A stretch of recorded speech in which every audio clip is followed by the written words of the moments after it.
आचार्य जी हम सब शिष्य शिष्याओं को, ब्राह्मी आश्रम में हम लोग तो ब्रह्मचारिणी थे, वहाँ भी आचार्य ने नियम बनाया जन संपर्क नहीं करना।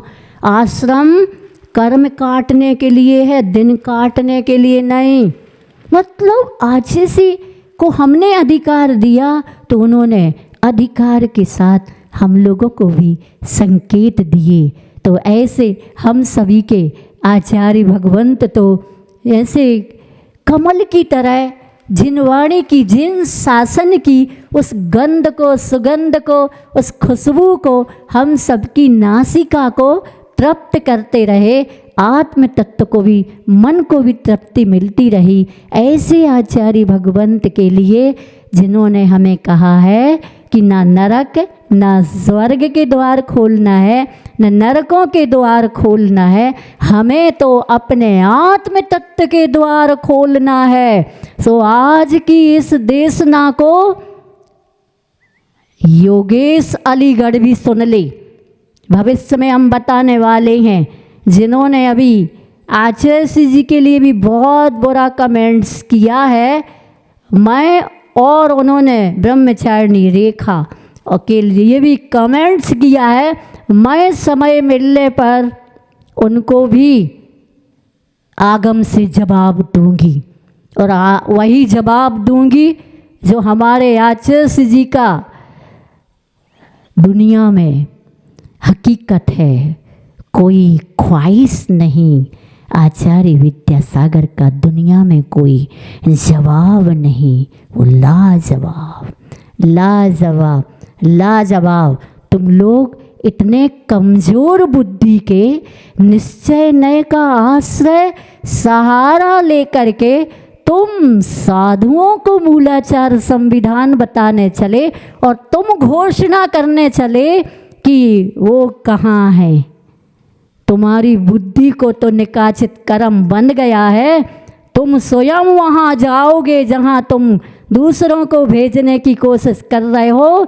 लेकिन ये वो आचार्य श्री जी जिन आचार्य श्री जी ऊपर जा कर के आपको नीचे उठाने आएंगे कि ये भव्य जीव था, इसने मेरे को देख करके, मेरे कार्य को देख करके कर्म बंद किया है, इसलिए नीचे आया है।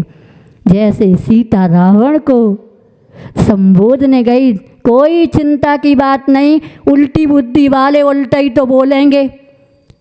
उनको नरक की बात कर रहे तो बिल्कुल ज़रूर वो आपको संबोधने के लिए नरक में आएंगे।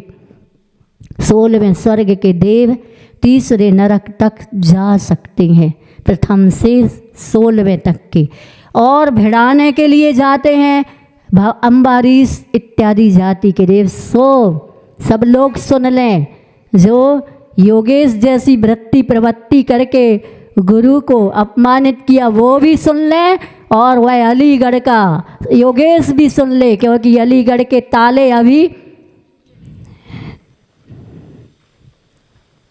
हमारे पास ताले भी है और चाबी भी है।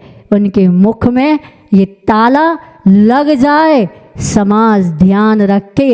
ये तो उठते हैं बीच बीच में, कह मेंढकों जैसे उछलते हैं सब, मेंढक की तरह। मेंढक कभी तराजू में तुलते हैं?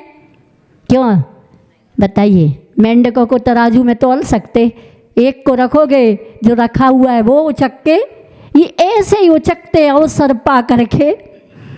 आगम क्या पढ़ लिया, आगम की 2-4 गाथाएं क्या सीख ली, सब उचकने लगते हैं और महान गुरुओं को तौलने लगते हैं।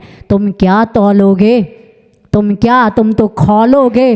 तुमने तो ऐसा ठेका ही ले रखा है कि कोई आगे जा नहीं सकता और कोई आगे बढ़ नहीं सकता, और आप देख दूसरों की बढ़ती को देख भी नहीं सकते थे, और जितनी बढ़ती हुई है आप उसको भी कम करने में लगे हो।